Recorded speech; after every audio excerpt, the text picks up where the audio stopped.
Welcome to Psychic Insights, where pop culture meets higher consciousness and the tea is always a little bit mystical. I'm Robin Richardson, your psychic girlfriend, and around here we don't just watch the drama unfold, we read the energy behind it, whether it's celebrity scandals, reality TV, chaos, or true crime with a twist. I'm tuning in to bring you the intuitive scoop the headlines miss. So buckle up, because your aura's about to get entertained. Welcome back to my channel. It's Robin Richardson, your psychic girlfriend. And hopefully your favorite psychic on the YouTube, in the universe. I don't know, whatever. Like, subscribe, ring the bell. It really helps me, and I appreciate it so much. Your support of the channel is so amazing. And as you know, I've been following the Laura Owens Clayton Echard case since day one. And now this new podcast has come out, Love Trapped. And dang it, I can't get enough of it. So I covered episode 1, and now I'm covering episode 2. And it's just, let me say, right? I mean, the storytelling is strong, and it's measured, and it's layered, and it's not chaotic, and you know, it's letting us sit inside the psychology.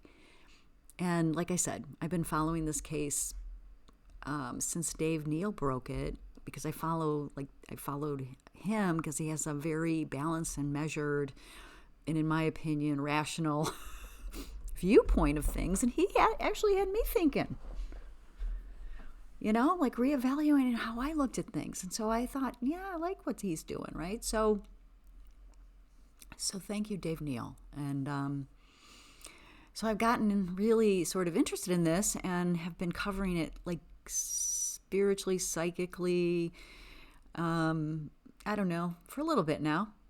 And I really appreciate the support, honestly.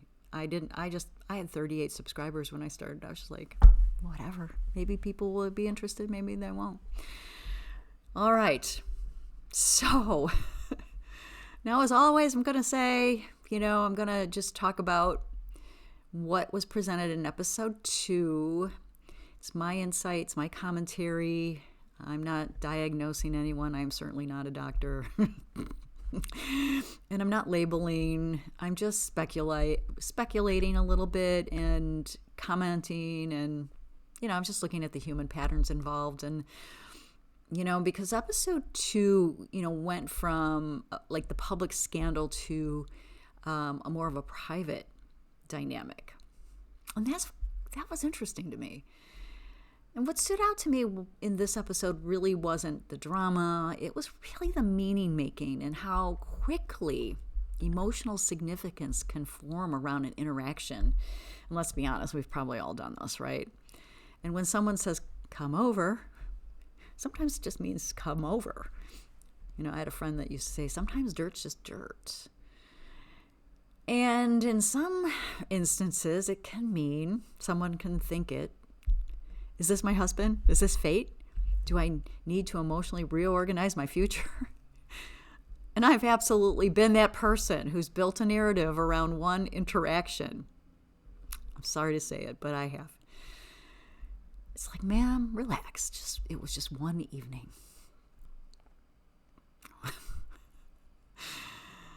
So when I watched episode 2, I didn't think villain. I really thought, ooh, attachment energy. And what it really looked like to me was an anxious attachment, and how it created urgency because it wants certainty. And uncertainty feels very threatening, and the brain fills in blanks fast. I also liked, or what I noticed, was making Laura human, and Clayton too, for that matter. She rescues senior dogs. She's really wanting to bond with someone, wanting to have that connection. And, we all want that, right? So I wanted to take a look at the human design, right? Again, the human design, for those of you who are maybe unfamiliar with it, is just really an energetic blueprint that takes astrology, takes I Ching, and the Kabbalah, whatever. Like, it just takes a bunch of theories or ways of thinking, and it creates kind of your human design and what you're about, right? And Laura's a projector. I'm sure that doesn't surprise anyone. And Clayton is an emotional manifesting generator with a 2-5 profile. And what does that mean? Well, this is not a lightweight interaction. Projectors have a focused, absorbing aura. When they lock onto someone energetically, they really see them. And you could hear that in the podcast. She was, and I know they had a conversation where they shared a lot, and I think it was pointed out that Clayton, the words were overshare. And that is a boundary issue, or maybe not an issue. It's just a boundary, like where some people want to really connect, and it seemed like both of them wanted to do that. So they shared their mental health issues. They shared how they felt lonely or not good enough, and all those things we can relate to, right? So when a projector focuses in, like I just mentioned, they lock in, and it's not casual to them. And Clayton carries a fifth line projection energy, and let me explain what fifth line energy in normal human language. Fifth lines are walking projection screens. People just don't see them. They project onto them. And we hear him talking about this.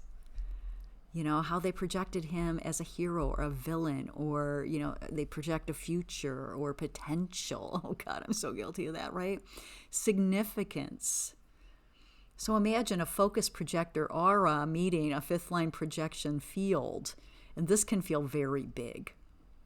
Not because the event was objectively monumental, but because energetically it felt amplified. That's mechanics, not morality. And we see Laura, because we've viewed Laura from, I'm going to keep it to this episode, all right? We're not going to talk about the other patterns yet, as much as I want to get ahead of it. All right. So here's where things really intensify. They're both emotionally defined. So it was a wave meeting a wave, and emotional energies amplify. But here's the difference. Clayton has a defined ego center, and Laura has an open ego center, and this matters because a defined ego energy feels steady. It has internal certainty, and it's like, I know who I am, I know what I want. And an open ego energy doesn't have consistent willpower. It can feel like, am I enough? Am I chosen? Do I matter here? Now, this is not pathology. Half the planet has an open ego. But when someone with an open ego meets someone with a defined ego, there can be a pull toward that certainty. Defined ego feels stabilizing, grounded, confident. And if you're emotionally activated, that certainty can feel magnetic. And that doesn't mean manipulation per se. It just means energetic contrast. So Laura carries a 4130 channel, and this is important because this is emotional longing energy.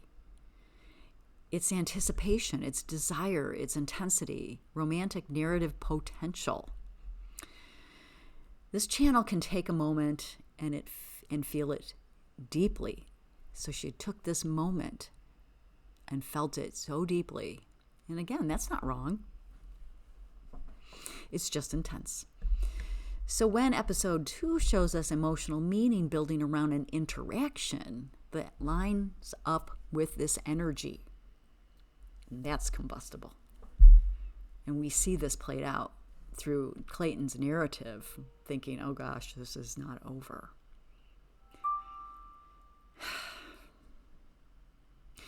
So let's talk again about the parent dynamic. And I'm a parent. to adult children.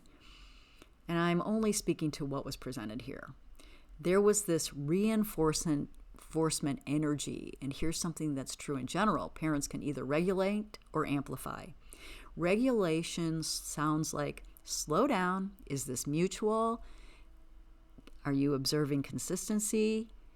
Amplification can sound like, you deserve this. Of course this makes sense. This is aligned, even when it's not. Parents don't mean harm, but sometimes love reinforces fantasy instead of grounding it. And my thought was always too, like, what did Laura tell her? Like, does Laura repeat? I think that we've got something. I think, we've had this moment. It was electric, even if the other person isn't on board, right? And I say this as a parent. It's very easy to want your child to win romantically. Very easy. But if someone is already emotionally activated and you validate that activation instead of stabilizing it, the story hardens. And that's not failure, that's just human systems. And darn it, any of you parents out there, especially those with adult children who are going through relational issues, it's hard to be more of a bystander or just a support system to say, is this really important? Like, how does it make you feel, kind of stuff. Anyway, I digress. That's my own stuff, right? So let's talk about the spiritual layer. We can zoom out a little bit. And spiritually, this dynamic feels like projection meets longing,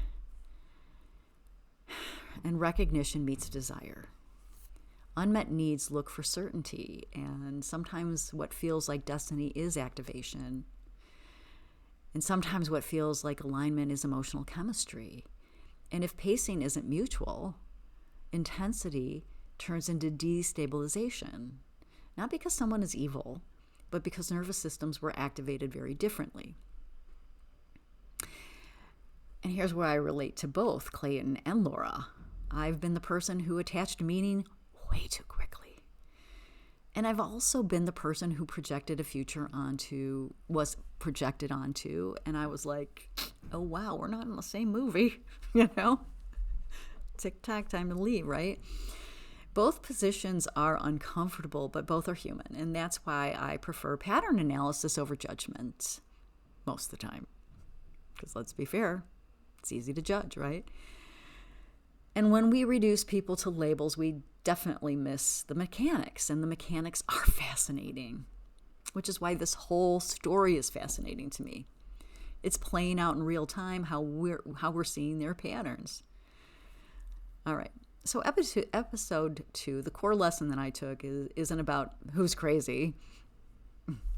It's about how quickly we attach significance to intimacy and how projection amplifies longing, and how defined certainty can magnetize open insecurity, and how family systems reinforce emotional narratives, and how pacing matters.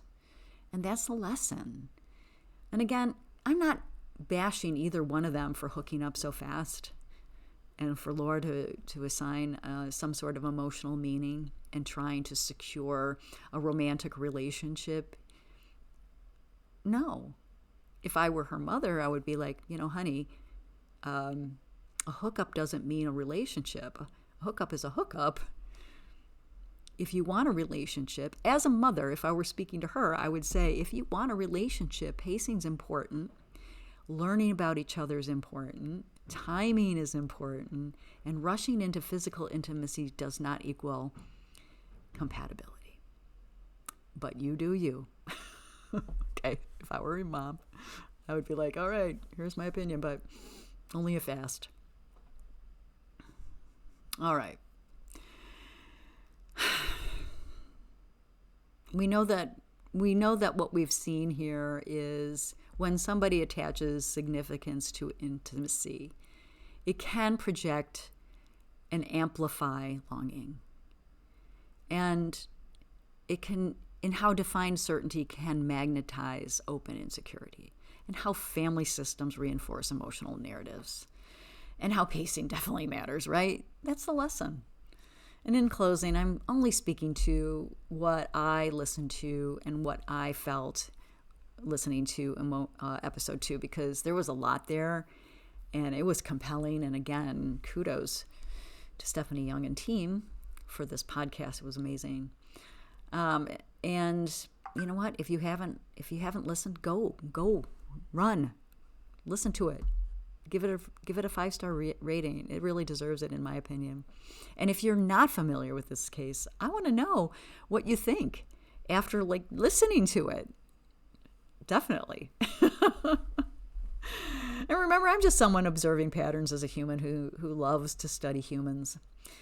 And remember, if you've ever built a 5-year plan after one date, or felt destabilized by ambiguity, or been projected onto, or had a parent amplify your romantic excitement, this episode hopefully was a mirror for you, and that's powerful. So thank you again for liking, subscribing, commenting.